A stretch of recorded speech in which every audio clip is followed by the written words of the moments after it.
There are 5 levels of Amazon sellers, and the truth is, most people have no idea where they actually stand. They just see people posting all these results and sales online, and they have no clue what separates a beginner from someone doing $1 million a month. In this video, I'm gonna break down every single level, from those starting at 0 to the ones doing over 7 figures every month. I'll show you what each level looks like, the common mistakes that keep people stuck, and what it actually takes to hit those top levels. All right, let's get into it. So level 1 is gonna be the hustler. This is the person that is literally on like a frantic state. They're trying to get to their first 10K a month, and they will literally just be taking anything that makes money, and that's A-okay. It's almost like kissing a bunch of frogs before you find out the right girl or something like that, right? The reality is, when you're in a phase where you're making $0 from the business, you just kind of take what you get. What I see a lot of people screw this up is they get into a mode where they're looking for the most profitable products, things with 100% ROI, and it's like this ego trip that's keeping them from making any money. They can't get down to the basic point that any money coming into your business that is profitable brings you a step closer to the goal. Don't fall in love with, I need the products with the highest ROI. I did this myself. Don't fall in love with the products that just sell during this season. I can make a killing during Halloween or the holiday season, and then when January comes around, you're freaking broke. It makes absolutely no sense. But the thing is, when you get into your first 10K a month, you have to go through the entire process. You have to keep finding products, you have to keep flipping them, and then what happens is you add more products to the catalog is you end up finding winners. Now, I will be clear. This, hands down, is where most people quit. It always like confuses the hell out of me. How people come into business, and when they don't see a certain level of success in their first 30, 45, 60 days, they get frustrated and like, this business doesn't work. It's kind of like, honestly, one of the dumbest things I've ever seen in my life. Because think about it. We've all gone to school for a tremendous amount of time, learn and develop skill sets before we can put them into play. So there has to be a certain level of patience here. Now, for a lot of people in this phase, you're either going to be doing one or two methods. You're either going to be doing retail or online arbitrage, or you're going to be doing wholesale. Now, my personal opinion is, unless you are starting with a budget under about 2K to 2,500, jump right into wholesale. Don't be one of those people that say, oh, I have to start with arbitrage. I have to stop flipping product from stores just to make some money. My whole living room is packed up with products. My garage is packed up with products. My wife hates me. My husband wants to divorce me because my whole house looks like a damn grocery store, okay? When you get into wholesale, you have so much leverage. A, you're getting products cheaper because you're buying directly from the brand or an authorized distributor, not from a retail store. And on top of that, you can use something called a prep center to receive your inventory and handle all of it. Now, when you jump into wholesale, still treat this level like a freaking hustler, right? Get money. Just put it simply, get money. If it's profitable, run it through your store. Bring in the income so you can actually find the wrong products. Don't be one of those people that jump into the game, and when they don't make their first 2,000, 10,000 their first month, they start crying like a little baby. This is business. We're in it for the long term. We understand the growth potential, and we're here to learn a skill set and take full advantage of it. Now, after you get to your first 10K, you get to level 2. This is the amateur, right? And you might be like, what? 10K is an amateur? And yeah, they really are. Now, the amateur level honestly goes from about 10K to, honestly, in my opinion, even 50K a month. You still don't have systems in place. You are still probably a one-man or one-woman army. Maybe you have one virtual assistant, but reality, what I see is most people stay kind of as a solopreneur in this phase. Now, when you get to 10 to 50K a month, you've gone through some level of experience. You probably know exactly what a good product is. You probably have a handful of good products, a good brand, a great distributor with a great connection. You are in a phase where you have what? Replenishable, recurring products and income. This is super important. Anyone who gets to this level without crying like a little baby, right? And because things get a little hard, right? You're actually ready to start making some real freaking money. Now, 10 to 50K might sound like a lot of money for you, but in this game, obviously we know Amazon does freaking $1.6 billion a day. That number's always going up. Shit, it's probably getting close to 2 billion a day right now. So it's a ton of money. But when you have 10 to 50K, you have some good relationships that you want to make sure you are fully utilizing. A mistake that I see a lot of people do when they get to this level is, instead of, and I did the same shit, right? Instead of fully utilizing the relationships I already built, I start scrambling, looking for new ones. That's how I grow my business. But the reality is, let's say you have a brand here. right? And there's a difference between having a brand and a distributor. All right, so let's say you have a brand, right? Well, if you're doing 10 to 50K, have you exhausted all of the products that that brand carries? If you haven't, exhaust all products from the brand, right? Because there's more money to be made by just scaling up the inventory. Have you created bundles for the brand, right? A lot of times, like if you're using a tool like Smart Scout, it will literally tell you when someone buys this from the brand, they go and buy this from the brand. Well, guess what? We could put this together and create a bundle listing and drive new revenue for the brand. That can be our listing by itself, and we could just make some free money creating bundles, right? This includes like 2-packs, 3-packs, all of this crap, right? So have we utilized everything that this brand has to maximize our income? If not, just freaking do it, right? The other thing that you want to go for when you're going for brands is something called exclusivity. Okay. Let's say you have 1 to 2 brands and you're doing 10 to 50K. One of those brands might be doing 100K, 200K, 300K, 400K, 500K, whatever, right? So you are just a piece of the pie. Instead of going to go get another relationship, right? Or simultaneously to go get another relationship, you should be trying to angle yourself to get an exclusive deal with this brand. Now, you might not get an exclusive across the whole brand. You might just get an exclusive for some of the products that they sell on Amazon. But an exclusive deal pretty much boop, boop, boop, kicks off all the other sellers on that listing and just gives you all of that revenue. This is one of the easiest ways to scale. But here's the thing. When you want to go exclusive with a brand, you have to provide value. This is one thing that we hyper freaking focus on in our program. And by the way, if you want to just learn a little more about what we're talking today, make sure you hit the link in the description. We have free workshops where I go in depth for a few hours about every damn thing we learned about scaling to 35 million sales on Amazon. So I would definitely jump into there. Or if you want to work like in a one-on-one, you could also hit the link below to schedule a call with our team to see if we have space in our mentorship and see if you're a good fit.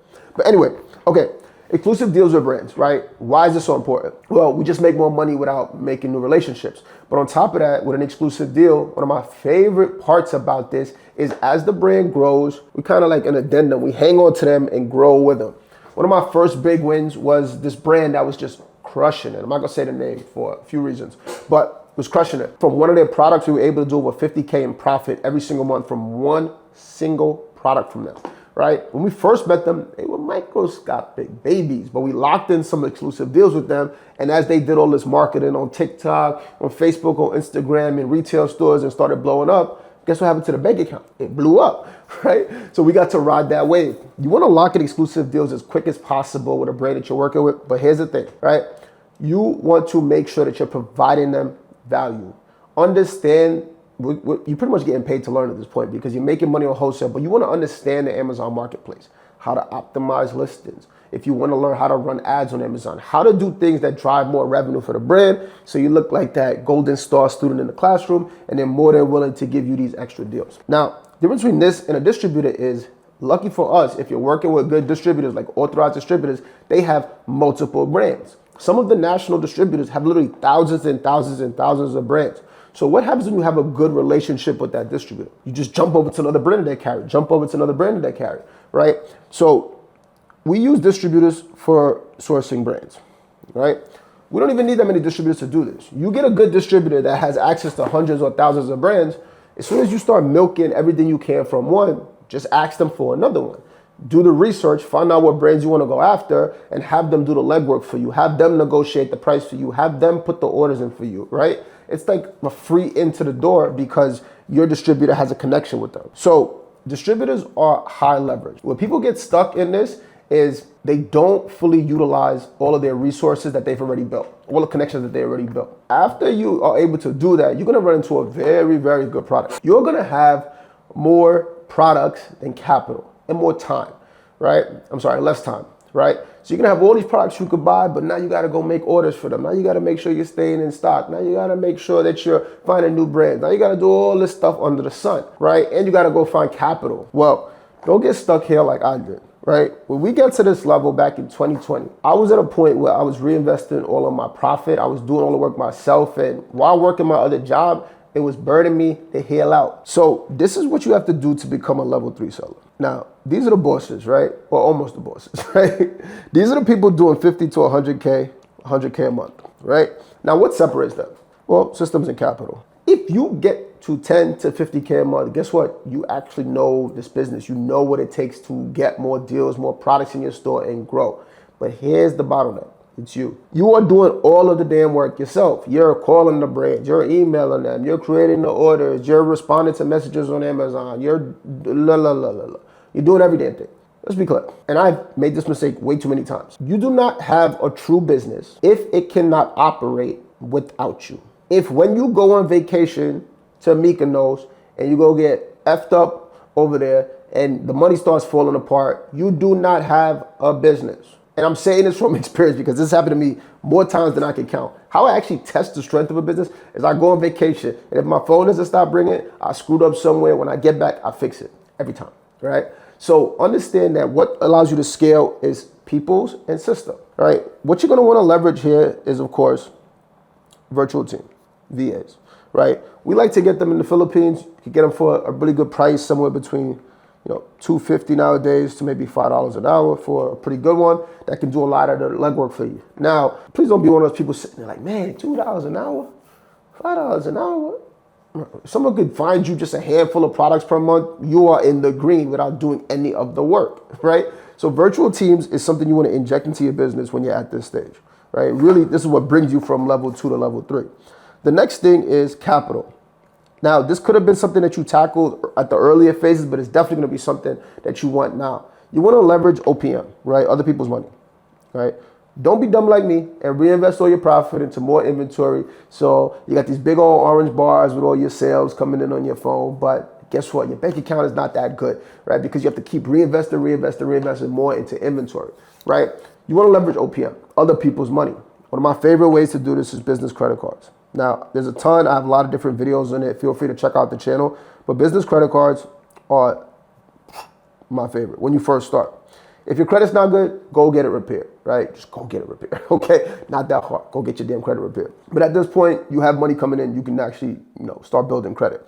But business credit cards, especially from Amex and Chase, have been my favorite. All right, a lot of times you can get zero interest cards for 12 to 24 months. That will fund your business to multiple 6 figures, right? You can even use that to start hiring a little bit of staff because you already have systems built out and now your staff just needs to be training them to execute without you. One of the most important things here is get the capital, of course, right? And hire. But here is one of the keys, right? Please pay attention to this. When you want to get to the next level and you want a great team, you need to incentivize. You're like, what the hell are you talking about incentivize? Let me ask you a question. If you probably had a job, right? I've had a job. If you knew you were getting the same paycheck next week if you did an A+ job or a B- job or a C+ job, your goal is just, I don't want to get fired. I want to do as little work as possible without getting fired. Don't rebuild that shaky ass system in your business. We incentivize across the business based on performance. So there's a metric for everything. If the team has to reach out to 500 brands and lock in 50 or 40 accounts or whatever the hell the number is, right? If they meet the goal, they're good. If they exceed the goal, they get paid a bonus. So we incentivize based on the result that we want. You have to make sure, this is where a lot of people screw this up, right? Because this is what separates the winners from the losers, straight up. Incentivizing, building the right team with the right players, and giving them the right money to scale. Sometimes I've given my virtual team like pretty big bonuses, right?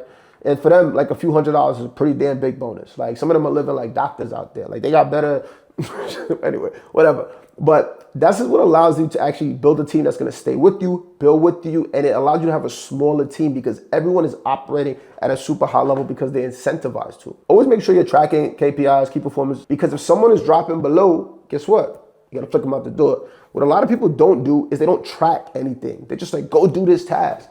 And there's not a guideline on when it should be done by, what a good job look is, what a bad job is. So people are just doing shit, but they're not actually driving the result. You want to make sure that you're tracking everything across this team, right? This is something we hyper focus on. In our program, we literally build out boards on like Monday.com and Airtable, all these things with EOD reports, all this crap. So when we have a virtual team or somebody in our program has a virtual team, right? It's plug and play. You're tracking their data. You know when they're doing a good job. You're incentivizing them based on overproduction. You're kicking them out the door if need to, or having a discussion for underproduction, and you're keeping track of every single thing. When you get to this level, okay, you have capital. You have access to money. Chase and Amex will fund your booty up to a few $100K a month. You have a team that can run the damn operation, right? Now, guess what? I'm gonna shake your hand. You're officially a business owner, right? You have created a machine that no matter what, you wanna go chill for Thanksgiving, you wanna go run away to Miami and get belligerent, you wanna do all of that stuff, you're good, right? You're good, okay? And make sure, obviously, in the team, you have management tiers, all of that stuff, right? People under them, so they are in a position of power to make decisions without needing you. Before I move on to the next step, I want to emphasize this because I see it time and time again. Too many people don't empower their team. They put them in a place where they still need to report to you, right? They have to wait for you to get an answer. Always let them go off the rail. Let them figure shit out themselves. Let them make a few mistakes. But when you have somebody that is trained to actually triage and understand when they make a mistake, that's when the team becomes super powerful. That's when not every question has to go to your desk, right? And honestly, to get to level 3, shit, you need one higher, right? But when we talk about level 4, I call this the brand partner stage. This is some big dog stuff right here. If you executed all of this right, let's do the math. You have good distributors. You have brands that you're working with, brands that are growing, right? You have you have a system where you can reach out to more brands, more distributors. You've created this machine that literally scaling becomes so easy, right? Now, I want to be honest. This stage right here, level 4, is so much easier than every damn other stage because you've done the hard work for it. What you want to focus on here is your management skills, how to become a better manager, right? You want to focus on the vision of the business. One of the things that I like is a system called EOS, Entrepreneurs Operating System. We've been using it for a while. It's literally allowed us to take one of our businesses from literally 10 exit in a year, 10 exit in 1 year using the system. One of my favorite shits. The book that is aligned with this is a book called Traction. I would definitely check it out if you're serious about scaling a business, but it'll help you build a vision, the infrastructure, everything. It's all inclusive. So one of the most powerful tools that we've introduced to our business over the past few years. But with your management skills intact, you're learning from, and if you're using EOS, it makes it a lot easier than trying to figure it out in yourself. That's why I used it. What's the next step? We look at all of our pipeline, all of the brands we have that have gotten us to this 100K or 50K per month mark, right? Everything in our pipeline. And we do an assessment. Which are the relationships that have the highest probability to pay us the most money? Which ones? Which are the brands that are growing? Which are the ones that have the best communication? Which are the ones that have the best response time? Which are the ones that are giving us discounts? Which are the ones that are giving us net terms where we don't have to pay for inventory for 1 to 3 months? Those brands, those distributors, those are the golden nugget. It's a funnel system. When you started off, you reached out to a shit ton of different brands, right? Might be 1,000 brands up here. Maybe you shook out a little, measly 100 of them to do business with. But out of that 100, who are the 3 to 5 that you have the best relationships with? Those are the ones you milk. Those are the ones you do whatever for. Those are the ones you really want to lock in these exclusive deals, right? Not say cut off all the other stuff, but these ones is where you want to put more focus. These ones are where you want to go the extra mile, ask them what they need, really call them more, get on Zoom with them more, talk to them more. These are the soft skills, right? This is all about management and soft skills here. The systems are built.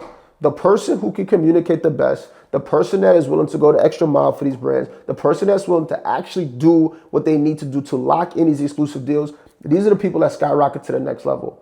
This is arguably the easiest freaking step of all. Now, let's talk about the big dog level, right? This is the level we hit back in 2022. What year is this? 2025. About to be 2026, but 2022. This is what I call an enterprise seller, right? Now, you have a machine. You have something that arguably, if you've done it right, you can exit, right? People will buy it from you. You're doing anywhere from 500K to $1 million a month. First of all, I want to just congratulate you. Good freaking job. What's happened at this level is you have probably, out of all the different categories on Amazon, you've probably found the ones you want to hyper focus on. Like I was reaching out to beauty, grocery, pets, electronics. I tried clothing. Don't stay away from electronics and clothing, by the way. Electronics is not that bad, just super high return rate, kind of expensive, but clothing, run the other way. Super high return rate, really messy business. Don't want to do it for wholesale, right? I was doing some footwear. I was doing all these different things, health and household, like supplements. But what happens is after you go through the ringer, you're going to have your core 4. You're going to have your best brands and distributor. Hyper focus on that niche. For me, for a long time, that niche was pets, right? And beauty. Pets, beauty, and grocery, really. Well, my partner Tay focused on grocery, I focus on pets, and we both focus on beauty. But everything else got cut off, right? Not because it wasn't making money. It was just like, if we just hyper focus and become like really proficient in these categories, we don't need to go look for any more relationships. Like the first month we hit 1.2 mil, it was literally due to like 4 distributors and 1 brand. 4 distributors and 1 brand, right? And if we just kept on finding more products from them, finding more stuff from them, we just niching down, what happens is deals start coming to you instead of you chasing them down. Imagine this. What would you prefer? Let's go with seller 1. Seller 1 is doing 500K. 50K comes from electronics. 20K comes from beauty. 30K comes from sports. Right? 100K comes from pets. 150K comes from supplements, health and household. Another 150 is coming from grocery. Okay, so this seller is at 500K. Let's look at seller 2 though. Seller 2 is taking a very different route. Seller 2 has 450K coming from beauty. 450K come from beauty, 50K come from grocery. Okay, you might be like, well, still 500K, right? To a certain degree, but look at this seller. They have built a moat for themselves. They are proficient in the beauty industry and working with distributors and wholesalers there, which means they have more relationships in a category to fully leverage. Imagine you had 3 distributors that all carry the same product, but this one is at $15. This is at 16. This is at 18. I go to 18 like he's at 15. They trying to go to 4. They try to drop their price down to $14.95 for us. I go to them like they're dropping to $14.95. Okay, let me see if I can do $14.80. And they keep on dropping. So what happens to my margins as they fight? It goes up. What happens to these beauty brands when they know I'm working with other beauty brands? Well, they know I'm doing a good job, so now they want to work with me, right? So you want to niche down super hard in this space and become the master of that category. Well, I'll be clear. Even if you're doing $1 million a month, you're not a master that category really, because these categories do like hundreds of millions of dollars per month. But in essence, what happens is all of these brands you're going to be reaching out to, you have enough case studies in those categories that they become no-brainers. It's a lot less push on it. It's pull. They'll come in with you. So this is the coolest phase, right? This is, I wouldn't say it's as easy as 3 and 4, because this is when you really have to understand like how to operate and how to just create, like really nuke these relationships, how to get like everything you can out of them. But it's a fun phase because obviously you're making a shit ton of money already. It's just about really taking those relationships to another level. This is super fun. And what I recommend here, don't make this mistake. The highest valuable asset in your business is going to be your agreements. Now you might be like, what the hell agreements? Okay, what I mean by this is as a wholesaler, right? If you're just buying and selling products from Joe and Mary and Smith and all of these things, you can lose that relationship tomorrow. Along this whole way, you want to map out agreements with them. If I'm going to work on your brand, I'm going to help you, I'm going to keep you in stock. Guess what? I need an agreement saying that we have this relationship for the next year and a half, 2 years. And how we structure, like a lot of brands we work with, what we do is we put revenue markers on it. So there was one brand we were working with, they were doing about, one of the first brands we started working with, they're doing about 150K a month. So we said, look, we're going to do X, Y, Z. They're like, cool, our focus is on retail, but we do want to have a grasp on Amazon. Great. We're going to get you to at least 200K by next year. They're like, it was super easy, right? But in their mind, like, oh snap, we're doing 150. That's a growth of like 30% growth. They're like, sure, right? Why not? It didn't take us that long to get there, but in the agreement, it said, if we hit this marker, what happens? We have to get another year on the contract. This contract has been just spinning around in cycles, staying renewed since we started in 2020, meaning it's just a consistent income stream, right? I'm not going to lose the deal, right? I can't lose the deal because the contract protects us. These agreements are what make your business so valuable, where people can't come in and start taking products from you. You don't have to deal with price dips, any of that other stuff. So you have to make sure when you get to this level, you are securing yourself and your business.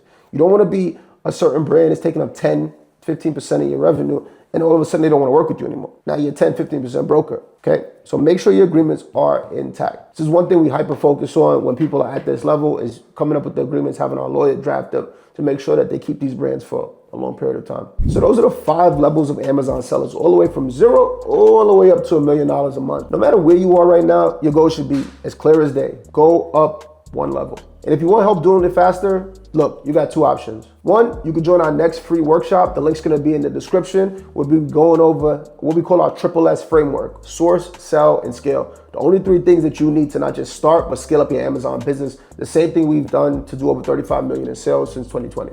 And one of the most important things about the workshop is we answer every single question. Our head of student success is there, I'm there, the whole team is there answering questions. By the time you leave there, you're gonna know exactly what to do to at least get to 10K a month, minimum. Or if you're one of those people that wanna move quicker, you're like, screw free workshops, I wanna get my hand held, I want someone there watching over my back, making sure I'm not making any mistakes. There's also a link below in the description where you can actually fill out a form to see if you're a good fit for the team. We'll jump on a call with you. We'll kind of understand where you're looking to go and where you currently are, and see if you're a good fit for our one-on-one mentorship program. Either way, what you want to do is make sure you subscribe. We drop these videos every single week, going over every single thing we've learned, the trials, the tribulations, the good, the bad, the ugly, everything we've done to scale our business to 8 figures a year. I hope this helped. See you on the next one.